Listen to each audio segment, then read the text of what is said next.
All right, so today we're diving deep into something that might sound a bit, well, grandiose, especially if you're not out there winning championships every other week. Yeah, I could see that. We're talking about building a legacy, an athletic legacy, to be precise. Right, because it's not just for the pros, is it? Exactly. We've got some incredible excerpts from this article, and it really got us thinking about how everyone, no matter their sport or skill level, shapes their own athletic legacy. And you know what's interesting is this article doesn't even start with some big inspirational quote from a legendary athlete. Oh, really? So what's the angle then? It dives right into this idea that every athlete, regardless of whether you're playing pickup games or on a national stage, leaves a legacy. It's less about trophies and more about, well, think about it this way. Okay, I'm intrigued. Go on. It's about the impact you have on your team, your coaches, even your opponents. Ooh, I like that. So it's less about, being the next Michael Jordan. Right. And more about the kind of competitor you are, the teammate you are, the influence you have on those around you. Exactly. And how those qualities, those interactions, those moments, they add up to the legacy you build within your own little corner of the sporting world. It's like, think about that teammate who always had your back no matter what. Or that opponent who pushed you to your absolute limit, even if they, smashed you in the end. Yeah, exactly. They all become part of your story, don't they? They really do. And that's what I think is so powerful about this article. It's this idea of being intentional about the legacy you're building right now in this very moment with every practice, every game, every interaction. Okay, so how do we actually do that? I mean, how do we become more mindful, more intentional about this whole legacy thing? Well, the article has this, I don't want to say exercise because it makes it sound like boring, but it is an exercise. So what is it? Give us a lowdown. Okay, so it's pretty simple, but stick with me. You ready? Hit me with it. Okay, here goes. Complete the sentence, my athletic legacy will be. Ooh, that is simple, but it's powerful too, right? Right. It forces you to confront those deeper questions, Exactly. Like, what do you want people to say about you? Not just, like, after the game, but years down the line. Exactly. And the article even throws in some examples to get you thinking, like, do you want to be remembered for your unwavering sportsmanship, your relentless dedication, your ability to inspire those around you? It's about figuring out what resonates with you, what truly matters. And it's interesting. They bring up Carlos Alcaraz, which I thought was such a cool example. Talk about someone who's already killing it in the legacy department, right? I mean, the guy is like, what, 20 years old? I know, right? And already a 4-time Grand Slam champ? It's insane. He's incredible. And what's fascinating about Alcaraz is, yeah, he's already achieved so much at such a young age, but his mindset is all about the long game. He talks about wanting to be mentioned in the same breath as Federer and Nadal, these absolute legends of the sport. Right. And those guys, they're not just remembered for their wins. They're icons.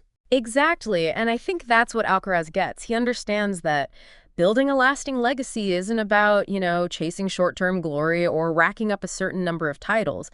It's about consistently showing up with the right mindset and putting in the work day in and day out. It's like, what do you want to represent? Not just when you're on top, but during those tough times, those moments of doubt, those crushing defeats too, right? Absolutely, because those moments, they reveal your true character, don't they? Totally. And the article dives into some really practical advice on how to cultivate that kind of, legacy mindset. Alcaraz, for example, he's a huge advocate for mindfulness and visualization. Oh, interesting. Like, yeah, he's obviously incredibly disciplined about his physical training, but he also prioritizes mental resilience. And I think that's huge, especially when you think about the pressure these athletes face. Yeah. I mean, can you imagine the pressure of performing on a global stage with, like, millions of people watching? Right. It's insane. And that's where building that inner strength, that ability to handle setbacks and bounce back from adversity, that's where it becomes crucial. It's not just about, being physically gifted. It's about having that mental fortitude to persevere. And honestly, I think that's something every athlete at any level can relate to, right? We've all had those moments of self-doubt, those disappointing losses, the pressure to perform. So how do we, build that resilience? How do we make sure we're remembered for the right things, even when things get rough? Well, the article suggests that it starts with getting crystal clear on your core values as an athlete. Like, what are the principles that guide you, both on and off the field? Are you known for your unwavering sportsmanship, your dedication to always giving 110%, your ability to lead and inspire your teammates? Right. So it's about identifying those values And then what, like writing them down or something? Well, it's more about internalizing them, right? It's about letting those values guide your actions, especially during those moments when you're faced with a tough decision or you're dealing with adversity, because ultimately it's those actions, those choices we make in the heat of the moment that truly define us. I love that. It's like, it's not just some empty slogan, right? Right. It's about actually walking the walk, embodying those values in everything you do. Exactly. It's about recognizing that the legacy you live each day, those small everyday choices you make, they ultimately weave together to create the legacy you leave behind. So powerful. And you know what? This whole conversation got me thinking. We've been talking a lot about individual legacy, but what about teams?